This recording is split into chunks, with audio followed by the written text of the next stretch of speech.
안녕하세요. KNS 초등관 강사 진선아입니다. 오늘은 제가 이제 KNS에서 가르치면서 학부모님들에게 가장 많이 받았던 KNS 초등관에 대해서 궁금한 점 5가지에 대해 질문과 답변을 드리도록 하겠습니다.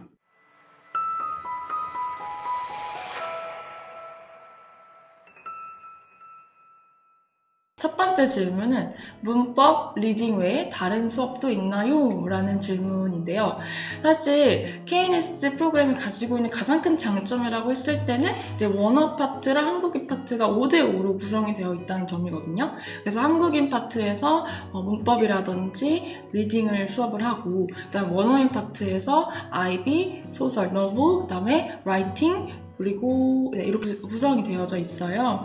근데 이제 3, 4학년 학부모님들 같은 경우에는 이제 스피킹이라든지 라이팅이 충분히 이루어지는지에 대해 굉장히 관심이 많으신데, 사실 IB 수업에서 하는 모든 활동들은 모두 다 이제 영어로 진행이 되기 때문에 아이들 스피킹이라든지 거기 활동에 대한 답변도 영어로 적기 때문에 스피킹, 라이팅 충분히 하실 수 있습니다. 그리고 IB나 라이팅 관련한 영상은 따로 뒤에 다시 올라올 거기 때문에 그 영상도 참고해 주시면 좋을 것 같습니다. 그 다음 두 번째는 학원에 적응하는데 보통 얼마나 걸리나요? 라는 질문이에요. 사실 이건 아이들마다 굉장히 편차가 다른데, 빠르면은 하루 만에 적응한 친구도 있긴 하지만 보통이라고 했을 때는 한 2주 정도 걸리고요.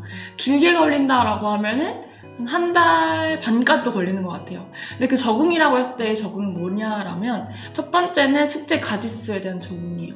지금 아까도 그랬지만 문법, 그 다음에 리딩, 그 다음에 IB, 그 다음에 리스닝, 그 다음 독학까지는 이미 과목이 5개거든요.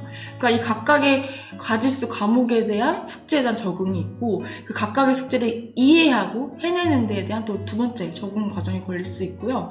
사실은 과목의 과목 수가 많다 보니까 숙제의 가지수가 많은 거고, 그걸 아이들이 내가 해냈을 때 시간이 어느 정도 걸렸냐에 따라서 시간 타임 매니지먼트도 결국에는 그 적응 기간에 걸리거든요. 그래서 아이들이 그걸 스스로 해낼 수 있도록 해주는 게 제가 볼 때는 장기적으로 학원에 적응하는데도 가장 좋은 것 같아요. 그래서 가끔 이제 3, 4학년 어머님들이 아이들을 보면서 너무 이제 안타까워서 이제 그거를 이제 어떻게 좀 도와줘야 될까 이렇게 많이 걱정을 하시는데, 결국은 아이들 스스로 그거를 깨우치고 어떻게 해야 되는 걸 알아가는 친구들이 더 장기적으로 더 적응을 잘하기 때문에, 일단은 적응하는 과정에서 초기에만 조금 도와주시고 지켜봐 주시는 게 저는 가장 좋은 것 같아요.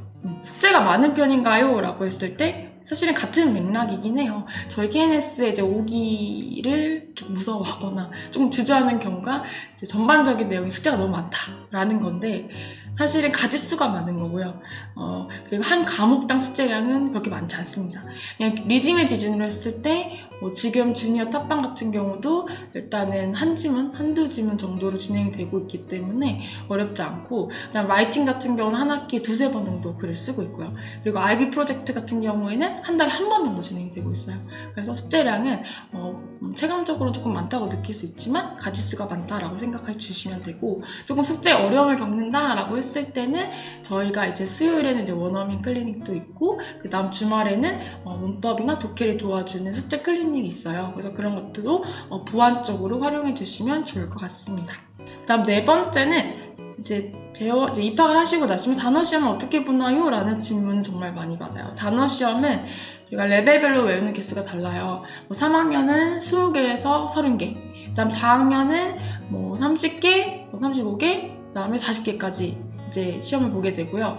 양식은 이제 A4 용지에 이제 한글 뜻이 적혀 있거나 영어 뜻이 적혀 있어요. 그럼 한글 뜻 적혀 있으면 영어 스펠링 적으면 되고, 그 다음에 영어 스펠링 적혀 있으면 한글 뜻을 적으면 됩니다. 그리고 한 학기 한 번 정도 지금까지 배웠던 모든 단어들을 이제 한번 총복습으로 복합킹 컨테스트가 있어요. 그래서 그거는 리뷰 시험이라고 생각해 주시면 되고요. 반에서 이제 1등하면 상도 나가고 포스터도 걸린다라고 생각해 주시면 될 것 같습니다. 그 다음에 5번째 질문은 레벨업은 보통 얼마 만에 하나요? 라는 질문이에요. 사실 이것도 아이들마다 굉장히 달라요. 적응을 잘하는 친구들은 한 학기에 바로바로 이제 레벨업하는 친구들이 있고, 조금 시간이 걸린다라고 하면은 1년까지도 스테이가 가능하고요. 평균이라고 했을 때는 제가 생각할 때는 2학기에서 3학기 정도 이제 한 레벨에 있는 게 평균인 것 같아요.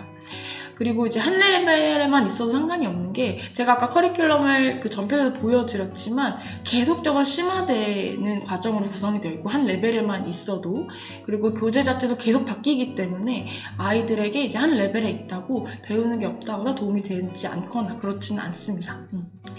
그리고 제가 생각했을 때도 무리하게 레벨 회법을 했을 때보다는 아이들이 그 레벨에 잘 적응해서 그 반에서 상위권을 유지하고 넘어가는 게 아이들의 실력 향상에도 가장 좋은 것 같아요.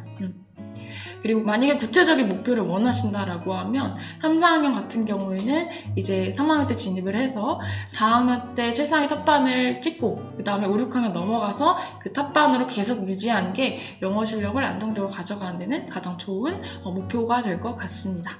제가 이렇게 KNS에서 받은 5가지 질문에 대한 답변 드렸고요. 혹시나 또 더 궁금하신 사항이 있으시면 댓글에 남겨주시면 제가 또 추가적으로 취합해서 답변 드리도록 하겠습니다. 감사합니다.